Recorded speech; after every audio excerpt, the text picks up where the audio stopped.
Bonjour à toi, Bastet divine sacrée, je reviens vers toi pour apporter un travail énergétique de soin sur les blocages, notamment en utilisant les énergies sacrées des dieux pharaoniques et des déesses, pour ne pas les nommer, Isis, que tu as reconnu bien sûr, et Osiris, qui sont là aussi pour t'accompagner. Je me devais de le faire. Alors nous allons tout de suite commencer cette guidance énergétique qui va te permettre effectivement de travailler les blocages et puis aussi de les conscientiser ou de les comprendre un peu mieux. J'utilise pour ça l'interprétation du livre de Thoth et de l'hermétisme et bien évidemment du gnostisme aussi également. Sur ce tirage énergétique et avec les recommandations des énergies du pharaon Osiris, nous avons la carte numéro 10, la carte numéro 2, la 8 et la 20. Je fais exprès de ne pas mélanger, on va dire, les significations, même si tu reconnais à proprement parler la roue, la papesse, la justice et le jugement. Décidément, on est dans cette recherche et ce travail libératoire. Donc Osiris nous dit ce qu'il doit forcément oser, ce qu'il doit savoir, ce qu'il doit vouloir, évidemment ce qu'il te tait, chère féminine, divine sacrée Isis. Nous avons avec la carte numéro 10, bien évidemment, ici en présence, eh bien je te le donne en 1000, le destin. Le destin qui tourne sous ses impulsions. Là, on te montre évidemment Hermanoubé, qui est un génie du bien et qui, bien évidemment, est ici dans cette roue un petit peu du samsara. Et on voit bien sûr les typhons. Les typhons, ce sont ces petits diables qui tournent autour de cette roue, pardon. Et tu as bien évidemment reconnu le serpent qui est ici et bien évidemment, je vais pousser un peu la chandelle, et bien évidemment notre sphinx qui est ici. Donc il grandit cet Hermanoubé, il grandit tandis que les typhons, le génie du mal que tu vois, précipitent ces changements, en tout cas je l'espère en opportunité. Et donc il y a un aspect cyclique de temps qui doit être observé et mesuré, bien évidemment. Donc on te parle ici de rétribution. Alors je m'explique, sur les énergies d'Osiris, voilà ce que te dit Osiris. La première carte va représenter les potentialités, la providence, ce qui risque de se passer pour le masculin. En 2, nous avons les apprentissages, les conscientisations. En 3, nous avons la mise en œuvre, le destin. Et bien évidemment, ce qu'il a perdu dans ses transformations au niveau des vies éternelles et ses réincarnations passées. L'axiome qu'on va travailler ici, l'adverbe, le proverbe, pardon, qui est présenté ici, je le disais, c'est la rétribution. On te dit dans le livre de Thoth, le savoir que tu achètes avec l'expérience est coûteux, mais plus coûteux est celui qu'il te faut encore acheter. Donc sur le sens général, on voit bien qu'il y a la roue des naissances et des morts, des causes et des effets. Donc on parle bien de mouvement, on parle d'un éternel retour. Alors évidemment, ce masculin, ce dieu Osiris, il est revenu vers toi plusieurs fois. On parle aussi d'évolution et d'involution, on parle de la bataille, on parle aussi des antithèses. Et forcément, sur l'arbre Séphiroth, puisque j'utilise effectivement le livre de Thoth associé à la Kabbalah, on a évidemment le 10. Et on nous parle du mystère du sphinx. Par l'épée de feu, on se libère de la roue des siècles. Alors ce qui va être positif, c'est ce changement. Ça y est, il a enclenché. Donc il est peut-être en train de faire de bonnes affaires. Il y a peut-être une rébellion psychologique contre l'ego et bien évidemment les lois naturelles de transformation. Osiris est là pour ça, et notre sphinx aussi, l'envoie en tout cas à se débarrasser de tout ça. Sur le plan négatif, on parle peut-être aussi d'opportunités manquées qu'il a eues aussi avec toi, d'angoisse. Tout ça est lié bien sûr à un karma perpétuel à payer. Donc le message qu'Osiris envoie à ton masculin, c'est surtout pas désespérer. Il a quand même cette conscientisation de se dire qu'il a tout loupé avec toi. Il faut quand même le dire. Sur la Kabbalah, on nous parle du 10, on nous parle de Yod, on nous parle de la main de Dieu. Ça représente, curieusement, et celles qui m'écouteront le comprendront, petit bisou à toi, ça représente le signe astrologique de la Vierge. Et ça nous parle de la main. Le rayonnement, c'est le rouge, c'est le chakra racine. Donc là, on parle de la main qui sème, qui donne, qui transmet. On parle du germe, on parle de la graine, on parle du contenu. D'ailleurs, pour les alchimistes, on nous parle du sang de lumière dans la coupe de Graal, du Graal. Donc, on parle bien d'action de féconder. Mais ça représente aussi l'époux divin. Qu'est-ce qu'il attend pour le devenir, cet époux divin, j'ai envie de dire. Donc, sa correspondance, bien sûr, est l'air, la pensée. Et bien évidemment, on nous parle d'une correspondance entre août et septembre. On est peut-être au niveau énergétique sur des libérations énergétiques et de quelque chose de très grave qui a eu lieu en août et en septembre. L'attribut physique, bien sûr, c'est l'action. Donc forcément, moi, Osiris m'aiguille principalement sur un acte, un événement qui a eu lieu. On nous parle aussi de la force de vie qui circule dans l'univers, qui remplit chaque chose. Et on parle aussi du fait de vouloir accueillir et d'arrêter de retenir, de laisser couler. Donc là, Yod, c'est la signature. Parce que là, forcément, bon, on fait référence à Jéhouia, donc à Jézoua, donc on parle forcément de Jésus. Mais on nous parle aussi de Jérusalem. Tiens, et on nous parle de la ville sainte. Peut-être que ton autre va bouger, va voyager aussi. Donc sur le plan vibratoire, on parle de splendeur, on parle du fait de s'unir à la terre, donc on parle bien de l'ancrage racine, et on parle du corps physique. On parle aussi de cette promesse d'accomplissement qui nous encourage à être plus attentifs, et on parle bien sûr de la rencontre de cette grâce et du pouvoir créateur, c'est-à-dire de créer, de mettre en création et de poser dans la matière ses pensées, ce qu'il souhaite en tout cas avec toi. Donc la question qu'on peut se poser, c'est bien sûr, il faut qu'il ait confiance, et bien évidemment maintenant il faut qu'il aille découvrir cette richesse, cette beauté que tu lui proposes.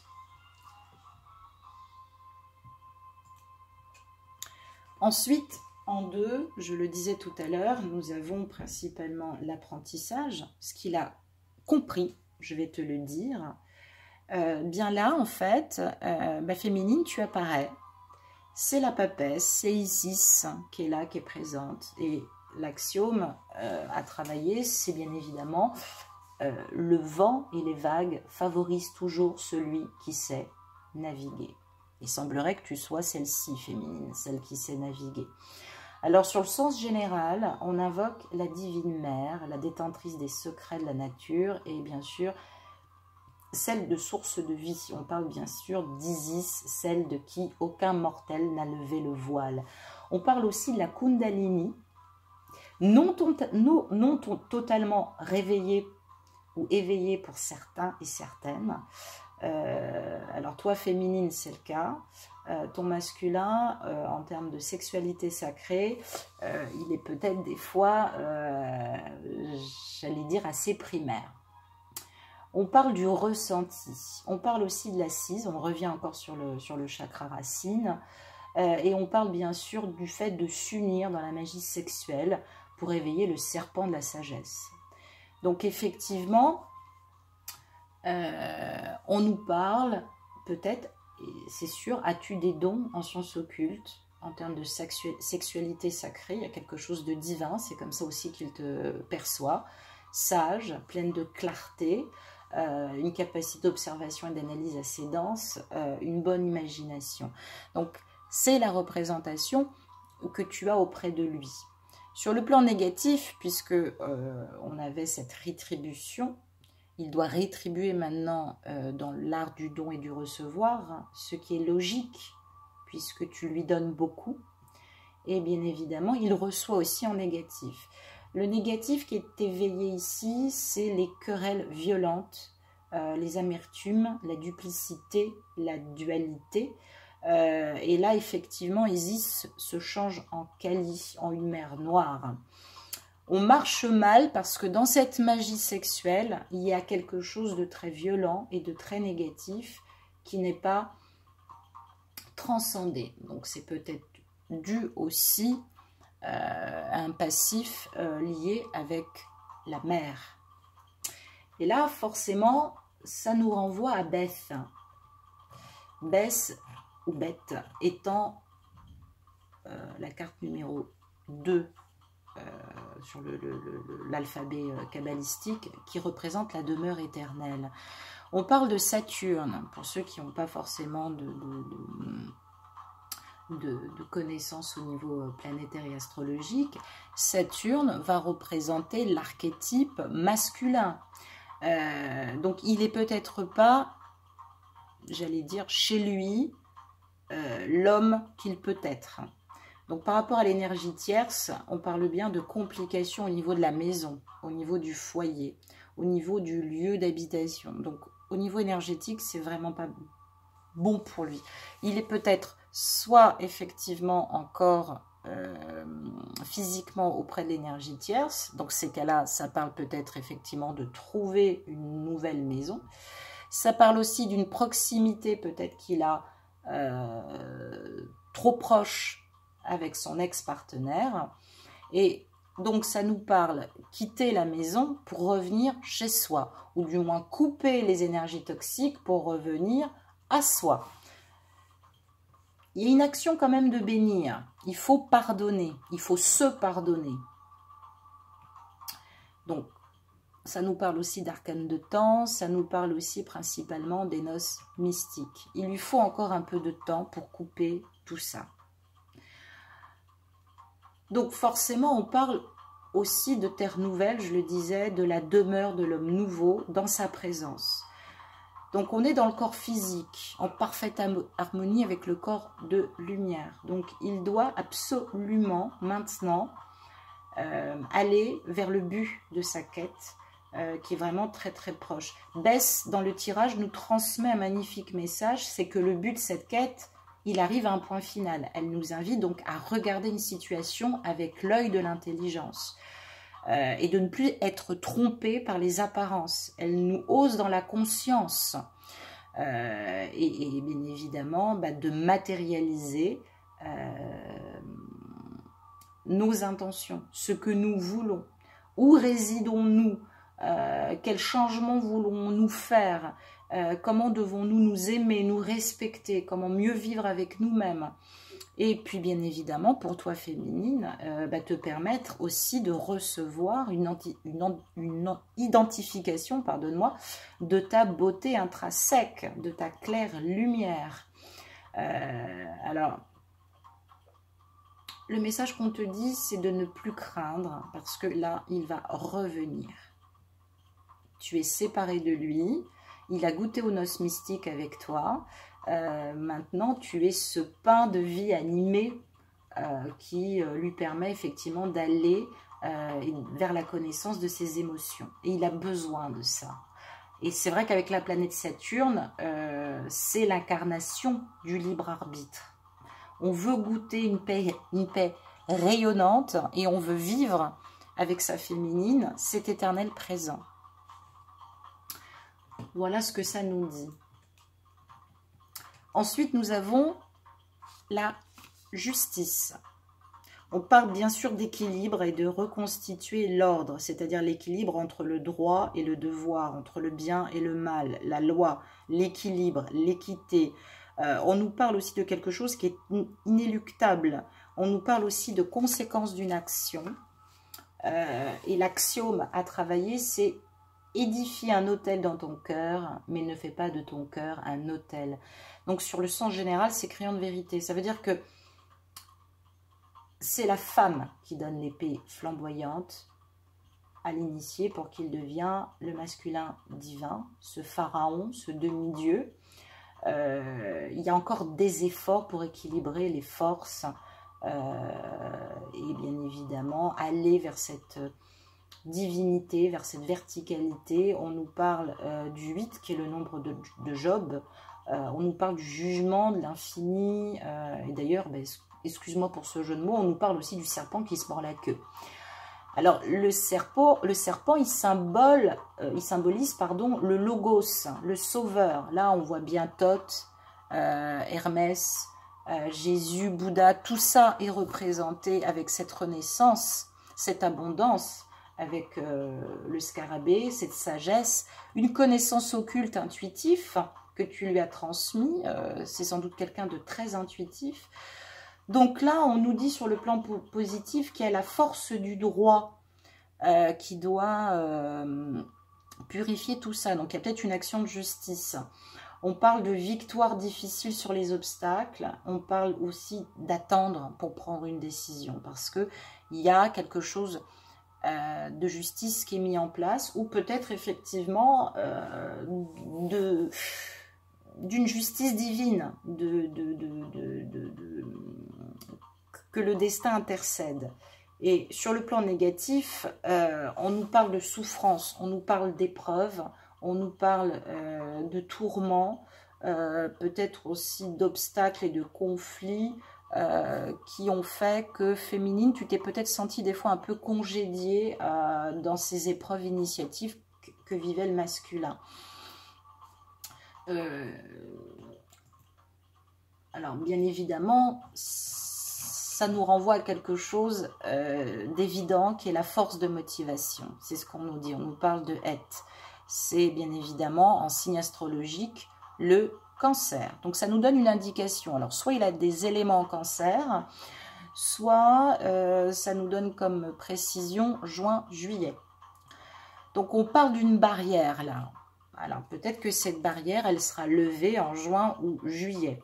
On nous parle d'un obstacle, on nous parle d'une épreuve, je le disais, d'une limite dans le respect de soi. C'est-à-dire que là, on a atteint un point de non-retour et la puissance de vie nous pousse à lever cette barrière. Donc il y a une volonté, il y a une motivation, il y a des notions d'enjeu, il y a des notions d'urgence, puisqu'on parlait aussi d'agressivité, de querelle.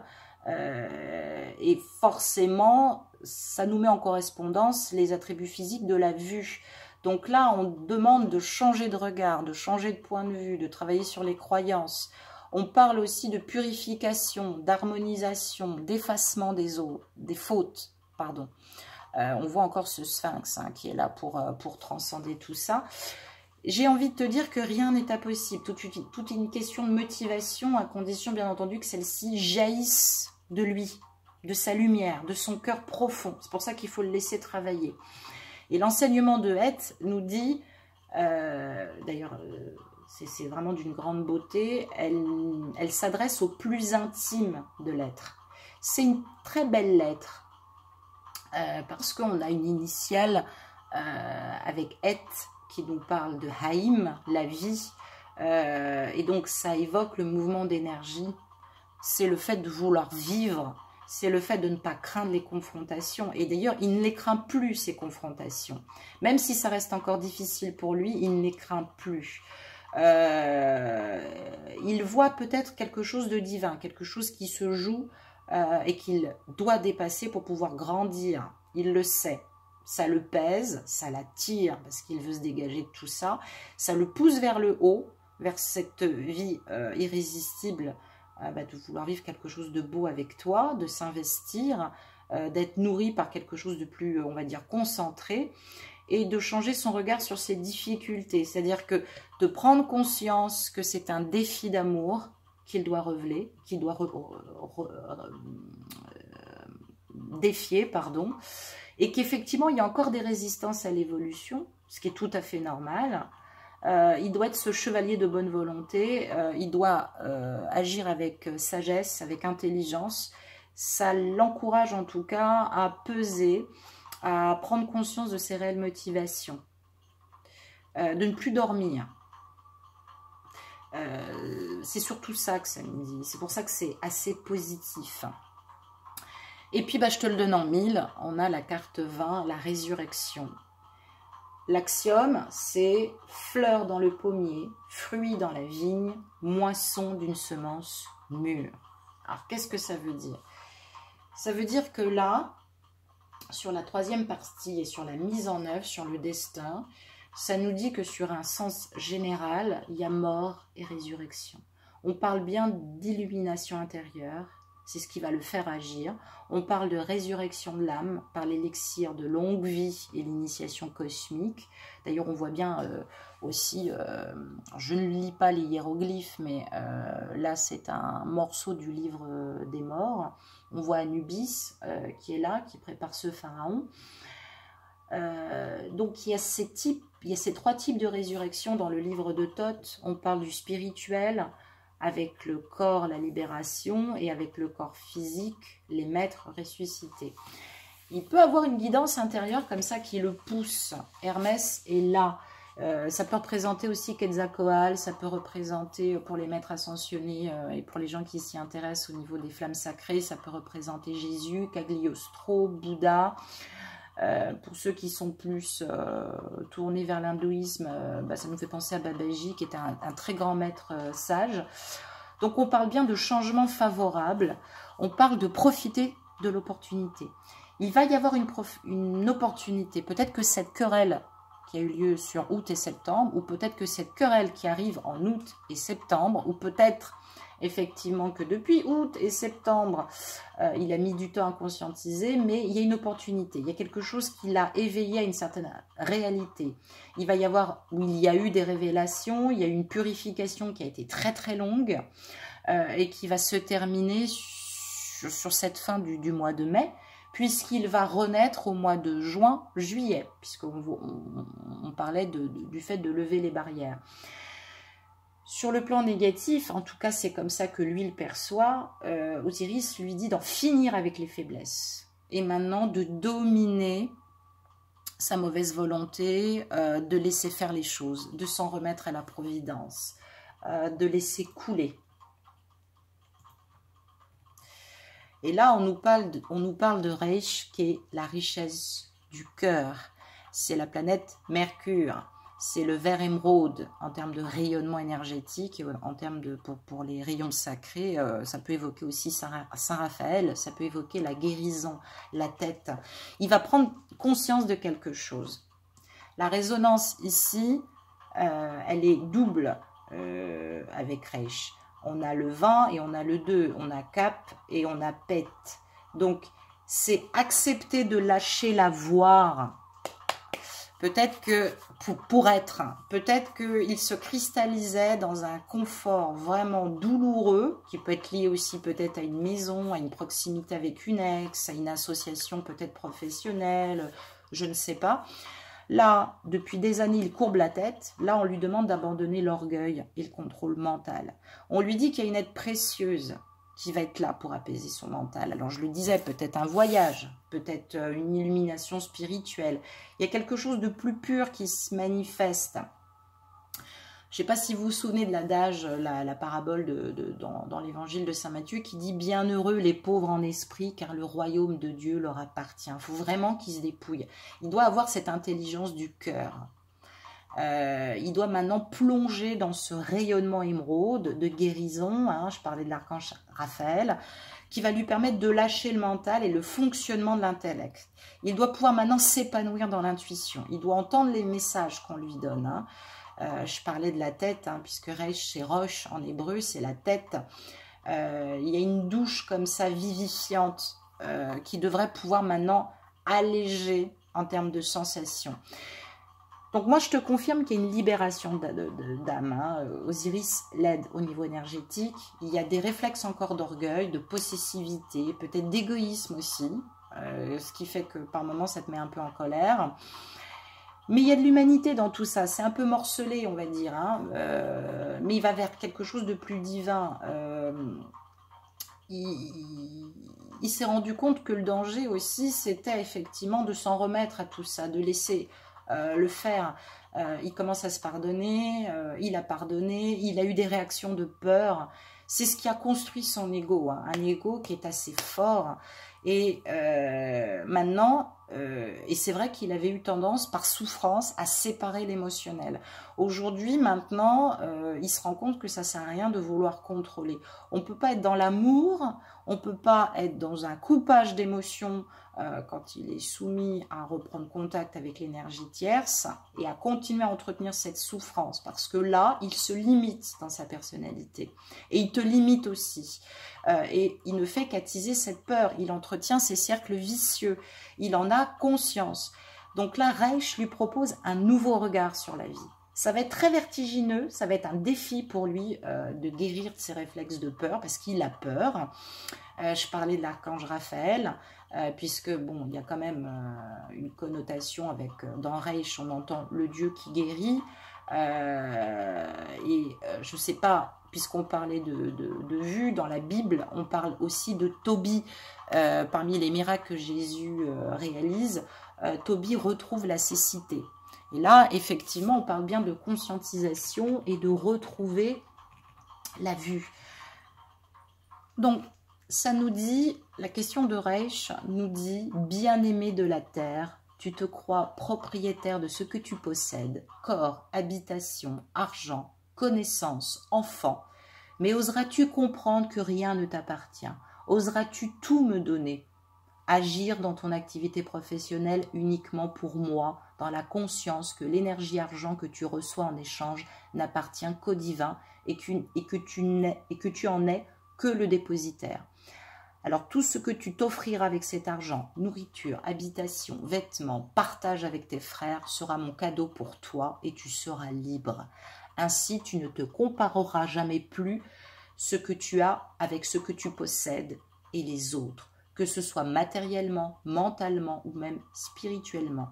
Je ne te demande pas de partir nu-pied sur les chemins, très significatif. Le don est avant tout intérieur, ce qui est plus difficile à la lumière donc de ma sœur, hein, puisque je parlais de Tav, la lettre hébraïque numéro 2 de l'alphabet, l'étoile de vérité. Alors, bien-aimé, acceptes-tu de tout donner à Dieu, c'est-à-dire à ta propre splendeur de lumière? Acceptes-tu de courber la tête et de laisser se déverser hors de toi tout ce que tu sais, tout ce que tu crois posséder, toutes tes défenses illusoires? Dans cette conscientisation du matériel, dans cette puissance qu'il a créée autour de lui, dans ses activités, dans cette action peut-être d'argent qu'il veut mettre en route. C'est pas ce qu'on lui demande là. La réussite, elle se passe pas par là. On lui demande d'avoir le courage de se dépouiller de soi-même, de toute cette superficialité, de tout ce qui le retient encore dans sa personnalité et de s'abandonner à toi, féminine, de quitter tout ça, de lâcher son problème d'ego, et surtout de laisser tomber son armure à tes pieds. La lettre Reich parle du couronnement des rois. Elle nous parle d'Osiris, de l'émerveillement, de l'incomparable richesse, de l'héritage du cœur, de la lumière et du royaume de l'amour. Donc effectivement, je vais la mettre au niveau central. Anubis vient le chercher pour le faire rentrer dans ce royaume de l'amour. Et il en a peur. Donc je te propose, féminine, de faire une petite prière à Reich par l'énergie d'Osiris et à ton masculin.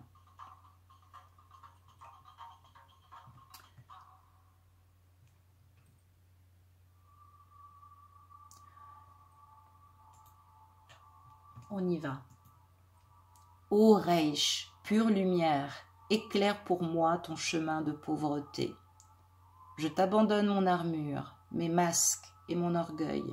Je t'offre mon mental épuisé et le chaos de mes pensées qui tournent prisonnière des rails de l'ancien, je mets un genou à terre devant l'aube nouvelle, j'offre ma tête aux rayons du soleil. Ô lumière, purifie mon être de tout ce qui n'est pas moi, afin que je m'élance, pur et vide, dans ta splendeur. Je suis pèlerin de la terre, et j'avance dans ta vérité, riche de ma nudité, affranchi des anciennes vêtures. Alors, ô bien-aimé Reich, tu prépares mon âme pour les noces alchimiques, et l'habilles de ta robe de lumière. Tu allumes dans mon cœur le soleil pur de l'amour. En vérité, ô Reich, tu ouvres ma conscience à la liberté suprême, où mon âme libérée de toute attache découvre la couronne éternelle, la couronne de royauté, qui l'attend depuis le commencement des temps. Amen.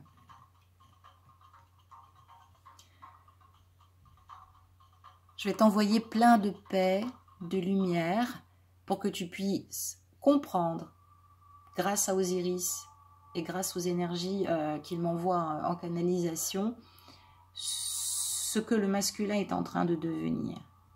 Travailler son humilité, travailler les projets, bien évidemment,